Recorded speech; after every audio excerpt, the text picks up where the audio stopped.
کیا جنات گھر سے چوری کر سکتے ہیں؟ نہیں، حدیث میں ہے۔ گھروں میں جنات ہوتے ہیں، حدیث میں ہے۔ تمہارے کھانے کے ساتھ وہ بسم اللہ کے بغیر تم پڑھے بغیر کھانا کھاؤ تو وہ تمہارے ساتھ کھاتے ہیں۔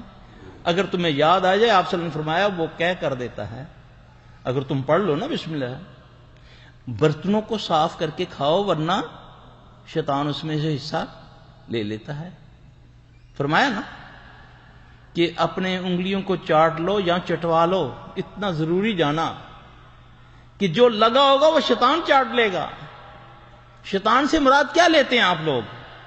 یہ جنات ہیں، یہ اللہ کی مخلوق ہے، تم سے پہلے اللہ نے پیدا کی ہے۔ میرے بھائی، یہ بیماریاں دو قسم کی ہیں، ایک فزیکلی کوئی چوٹ وغیرہ لگ گئی یا کسی وجہ سے ہوگی، زیادہ تر بیماریاں جناتی بیماریاں ہیں۔ کینسر کی ٹوٹل بیماریاں جناتی بیماریاں ہیں۔ ڈاکٹر قیاس کرتے ہیں، اس وجہ سے ہو گیا، اس وجہ سے ہو گیا، اس وجہ سے ہو گیا۔ کینسر لگتا ہی جن کی وجہ سے، کیونکہ یہ جسم کے اندر جا سکتا ہے، اس کو اللہ نے قوت دی ہے، اس کا کوئی کمال نہیں ہے۔ یہ ذرہ بنتا ہے، یہ پہاڑ بن کے نظر آتا ہے، اللہ نے اس کو قوت دی، اس کی کوئی طاقت نہیں ہے۔ اب اس سے بچنے کا جو طریقہ رسول اللہ صلی اللہ علیہ وسلم نے فرمایا۔ اب ابو ہریرہ رضی اللہ تعالیٰ عنہ، ہم نے تو عموماً یہی سنا کہ ابو ہریرہ رضی اللہ تعالیٰ عنہ پہرا دے رہے تھے، مال ایک بندہ اٹھانے آیا تو انہوں نے اس کو پکڑ لیا۔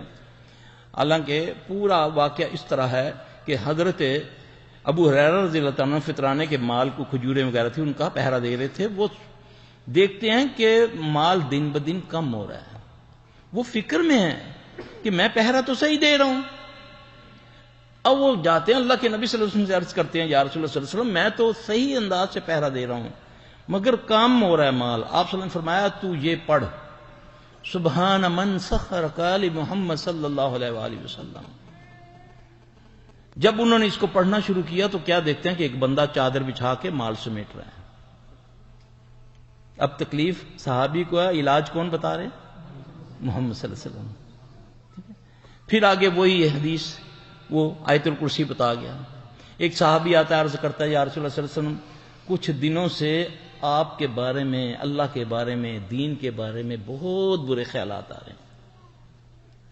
اب یہ سائل ہے اور معالج کون ہے؟ محمد صلی اللہ علیہ وسلم۔ آپ صلی اللہ علیہ وسلم نے فرمایا، جس کو آج بھی بہت سارے ہیں، بہت سارے لوگ ہیں جو بیچارے نمازیں چھوڑ دیتے ہیں، اس بیماری کی وجہ سے خودکشی کر لیتے ہیں کہ اللہ کے بارے میں میرے ذہن میں کیوں ایسے خیال آ رہے ہیں۔ رسول اللہ صلی اللہ علیہ وسلم نے اس کو علاج بتایا۔ کیا؟ آپ نے فرمایا تو کہ آمنت باللہ ورسولہ۔ پھر آگے سورہ حدید کی آیات پڑھی، هو الاول والآخر والظاہر والباطن وهو بكل شیء علیم۔ اللہ نہ کرے کسی بہن بھائی کو یہ تکلیف ہے، یہ نسخہ محمد صلی اللہ علیہ وسلم ہے، یہ کسی پیر کا ٹوٹکا نہیں ہے، یہ صرف ہم نے نہ ڈھونڈا نہ ہمیں بتایا، در در کی ٹھوکریں کھا رہے ہیں، حق ہمارے پاس ہے۔ اب اللہ کے نبی، اس کو، وہ بیمار ہے تو اس کو شفا، اللہ نے نبی صلی اللہ علیہ وسلم نے اس کو دعا بتائی۔ کیا پڑھ؟ آمنت باللہ ورسولہ هو الاول والآخر والظاہر والباطن وهو بكل شیء علیم۔ اس نے اس کو پڑھا، اللہ نے اس کو شفا دے دی۔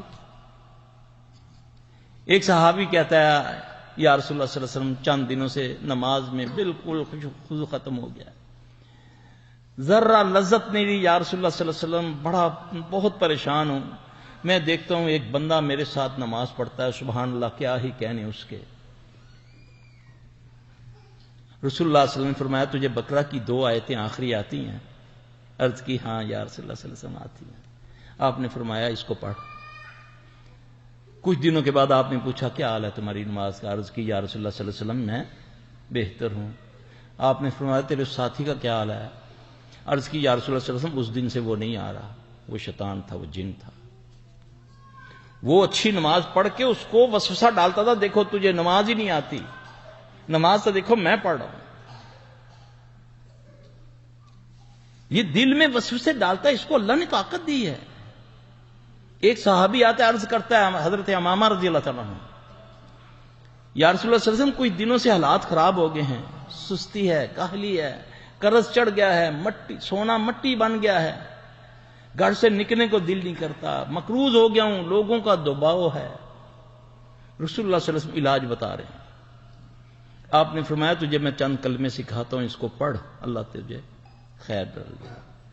اللہم انی اعوذ بک من الہم والحزن واعوذ بک من العجز والکسل واعوذ بک من البخل والجبن واعوذ بک من غلبۃ الدین وقہر الرجال۔ صحابی حضرت امامہ رضی اللہ عنہ فرماتے ہیں کہ جب میں نے اس کو پڑھنا شروع کیا اللہ نے میرے معاملات درست کر دیے۔